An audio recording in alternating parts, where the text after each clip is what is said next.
my next shout out goes out to all of us who recognize or understand the importance of food security.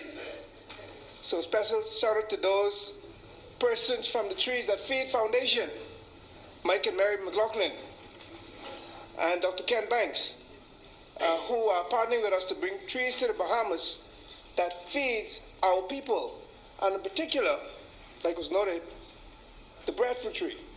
And we have quite a bit of breadfruit trees at our farm in Grand Bahama. And I want to say thanks to my sister-in-law, Terrell, Tynes Wilson, who's in town, who introduced me to those wonderful individuals. And I also want to say thank you to our local partners, and persons like the spouse of the Prime Minister, the member from Cat Island, Rumkey, and San Salvador, who, as was indicated, is very active in that movement. We have other partners like Mr. Pericles Millis, Mr. Marvin Pinder, Michael Litton. We have a crew from Abaco, all actively involved in food security.